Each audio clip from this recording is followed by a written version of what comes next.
आप देख रहे हैं इंडिया टाउन न्यूज, भारत की बात। नमस्कार, इंडिया टाउन न्यूज में आप सभी का स्वागत है। मैं हूं आपके साथ प्रगति ठाकुर। 21वीं सदी के भारत में एक गांव ऐसा भी जहां के लोग बिजली क्या होती है, स्कूल कैसा होता है, नल जल योजना, जल जीवन मिशन क्या है, ये भी नहीं जानते हैं। आपको लग रहा होगा कि ये कैसी बात है, ऐसा कैसे हो सकता है भला, लेकिन ऐसा ही है। आपको हमारी बात पर यकीन नहीं है तो हम आपको भुक्तभोगियों से ही सुनवाएंगे उनकी त्रासदी के बारे में। आज जब गांव-गांव को पक्की सड़कों से जोड़ा जा रहा है, इसके लिए प्रधानमंत्री ग्रामीण सड़क योजना चलाई जा रही है। हर गांव को बिजली, सड़क, पेयजल, चिकित्सा, शिक्षा की सुविधाएं मुहैया कराई जा रही हैं। मगर विदिशा जिले का नानकपुर गांव इन तमाम सुविधाओं से कोसों दूर नजर आ रहा है। सरकारी योजनाओं की जमीनी हकीकत क्या है, इसकी झलक आपको नानकपुर गांव में देखने को मिल जाएगी।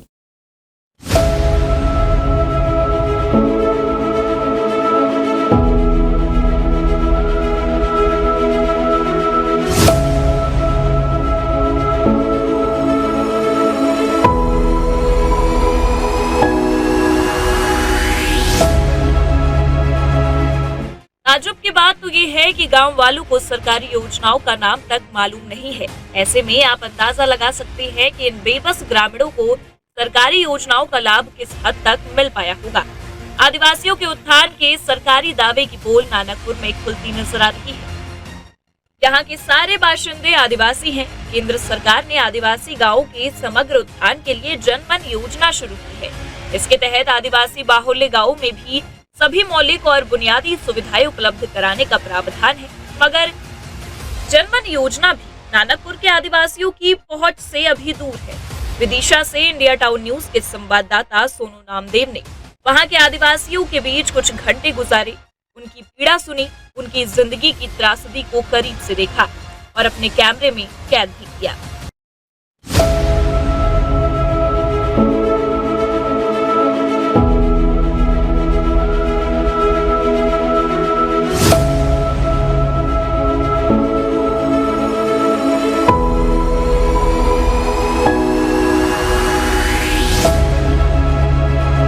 नानकपुर गांव अफ्रीका के घने जंगलों के बीच बसा कोई गांव नहीं है, बल्कि विकासशील भारत का ही एक बदनसीब गांव है। मध्य प्रदेश के विदिशा जिले की नरेटन तहसील में स्थित है आदिवासियों का गांव नानकपुर।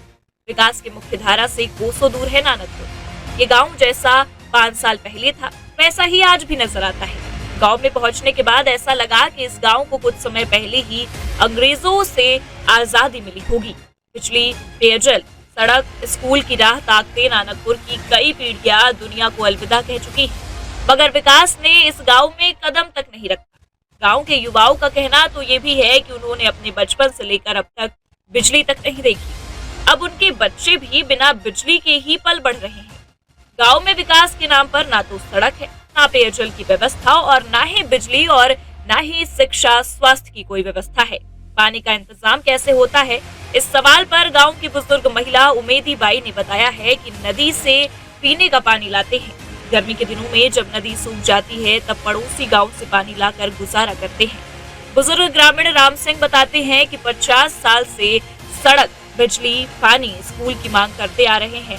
आज तक कुछ नसीब नहीं हुआ है। कुछ युवकों ने तो ये भी कहा है कि कहाँ की बिजली क्या होती है, गाँव के बच्चों को नहीं मालूम। अरे जो समस्या है 50 साल हो गए हम लाइट नहीं देख रहे। हाँ, मेरे मोड़ा मोड़न खाट पे ला बैठी रहते हैं, देर पाँव धरे। और क्या समस्या? लाइट नहीं होने से क्या परेशानी आती है? मच्छर खा, सांप गोहे खा ले। और क्या दिक्कत है? और क्या दिक्कत है? और पानी की दिक्कत। कहाँ से लाते हो पानी? नदिया से भाई, नदिया सूख जाता तो कहाँ भागेंगे गाँव में। लाइट नहीं है हमारे यहाँ, पानी की व्यवस्था नहीं है, वो सड़क नहीं है और स्कूल नहीं है, मोड़ा मोड़ी जहाँ से भागने नहीं जा रहे। लाइट नहीं है कई सालों से, हमारा बचपना होगा अभी तक लाइट ही नहीं देखी, ना पानी है। सब शिकायत कर देते हैं, वो लिख के ले जाते हैं, चले जाते हैं भाई। और स्कूल भी वो जरूरी है हमारे, ना बच्चे एक भी नहीं जाते पढ़ भी। क्या करते हैं फिर दिन भर? कुछ नहीं, काम करते रहते हैं और का है, मजदूरी कर रहा है। तो इसके बारे में शिकायत वगैरह की कहीं कई बार कही है, मतलब आदिवासी ग्रामीण अपने बच्चों को पढ़ाना तो चाहते हैं, मगर गांव में स्कूल न रहने से उनकी ये मंशा धरी की धरी रह जाती है। बच्चे या तो खेलते कूदते दिन गुजार देते हैं या फिर माँ बाप के साथ मजदूरी करने चले जाते हैं। शिक्षा के बारे में पूछने पर गांव की ही एक बालिका ने हैरान होकर उल्टे सवाल दाग दिया कि ये क्या होता है। जब उसे बताया गया कि स्कूल की पढ़ाई को शिक्षा कहते हैं, बालिका ने कहा कि हमें तो ये भी नहीं मालूम कि स्कूल कैसा होता है, हमारे गांव में तो है ही नहीं। यहाँ के रहवासी नटेरन तहसील के अलावा एसडीएम नटेरन और कलेक्ट्रेट पहुंचकर कई बार गुहार लगा चुके हैं, मूलभूत सुविधाएं दिलाने की मांग कर चुके हैं, लेकिन आश्वासन के अलावा उन्हें कुछ भी नसीब नहीं हुआ है। हम स्कूल जानते नहीं क्या होता है स्कूल, हमें पता नहीं है। काला एक अक्षर भैंस बराबर नहीं है स्कूल, हम जानते नहीं स्कूल क्या हो। इस पूरे मामले पर भारतीय किसान संघ के लोगों से भी बातचीत की गई तो उनका ये कहना रहा कि शासन प्रशासन से नानकपुर बस्ती की इस दशा के बारे में गुहार लगाई गई, लेकिन अब तक कोई भी इसकी सूद तक लेने नहीं पहुंचा। और यहाँ नानकपुर में 2-3 बार हम पहले भी घूम गए इनकी समस्याओं के लाने। ये बात है रखी हुई हमने शासन प्रशासन में भी, और जो लाइट पानी सड़क ये तीनों मतलब मेन सुविधा होना चाहिए, लेकिन इनके यहाँ नहीं है। और कुटी भी इन लोगों के घर गिर रहे हैं, न इन्हें कुटी कोई व्यवस्था है, न कुटी आज तक मिली इन्हें। हाँ वो भी नहीं जाते हैं बच्चे स्कूल, मतलब दूर पड़ता है, कहाँ है ही नहीं है स्कूल यहाँ पे, तो वो जाते माते नहीं है, बच्चे वैसे आवारा घूम रहे हैं। नानकपुर की ये आदिवासी बस्ती है, लगभग 100 घर की 2 बस्तियां हैं। कई बार इन लोगों के साथ मैं आया हूँ, देखा है कीचड़ में, अंधेरे में, यहाँ लाइट की कोई व्यवस्था नहीं है, ना डीपी है ना ट्रांसफार्मर है। लगभग कई वर्षों से ये बेचारे अंधेरे में परेशान हो रहे हैं। बीमारियों में, बारिश की वजह से मच्छर जनित बीमारियों से इतनी बुरी तरह ये परेशान है कि इनकी समस्या कोई सुनने वाला नहीं है। दूसरा, मैंने इनको 28 जून के आसपास मैं इन लोगों को सबको लेकर नटरन गया था। विद्युत अधिकारी को भी आवेदन दिया, इन लोगों को जो है अंधेरे में रहना पड़ता है। उन्होंने भी आश्वासन दिया कि हम 2 दिन में बिजली चालू करवा देंगे, लेकिन अभी तक ना ट्रांसफर रखा ना कोई बिजली यहाँ पे आई। और इसके बाद मैंने एसडीएम खां भी इन लोगों को ले गया था, इन लोगों ने वहाँ भी आवेदन दिया, आज तक कोई सुनवाई नहीं हुई। विदिशा कलेक्ट्रेट में जाके भी जो है आवेदन दिया है इन लोगों के साथ जाके, आज तक जो है वहाँ से आज तक ना कोई आश्वासन मिला, ना यहाँ पे कोई आया। और ये लोग पानी, सड़क, बिजली से इतने परेशान हैं कि ऐसा लगता है कि अभी ये आज़ाद हुए नहीं। आज़ाद देश को आज 70 साल हो गए, लेकिन इनके यहाँ आज़ादी का या अपनी भारत सरकार का या प्रदेश सरकार का कोई बंदा आके या कोई प्रतिनिधि आके कोई समस्या नहीं सुनता।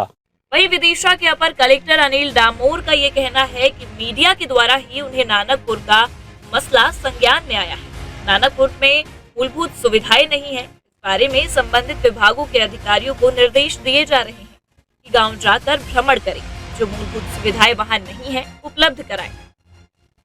50 साल से सुविधाओं का इंतजार करते आ रहे नानकपुर के ग्रामीण अपर कलेक्टर के कहे मुताबिक 5-10 दिन और इंतजार कर लेंगे, फिर उनकी समस्या खत्म हो जाएगी। आपके द्वारा संज्ञान में लाया गया है कि ग्राम पंचायत नानकपुर में मूलभूत सुविधाएं उपलब्ध नहीं है। इस संबंध में मूलभूत सुविधाओं के लिए संबंधित विभागों को निर्देश दिए जा रहे हैं कि वे गांव का भ्रमण कर ग्राम में जो भी मूलभूत सुविधाओं की जो प्रॉब्लम्स है उसका समस्या का समाधान करें। मगर अब देखना होगा कि नानकपुर तक प्रशासन का अमला पहुंच पाता भी है या नहीं, या यूं ही बातों और दावों की कहानियां कागजों तक सीमित रह जाती है। विदिशा से इंडिया टाउन न्यूज के लिए सोनू नामदेव के साथ इंद्रचंद जैन की रिपोर्ट। आप देख रहे हैं इंडिया टाउन न्यूज, भारत की बात।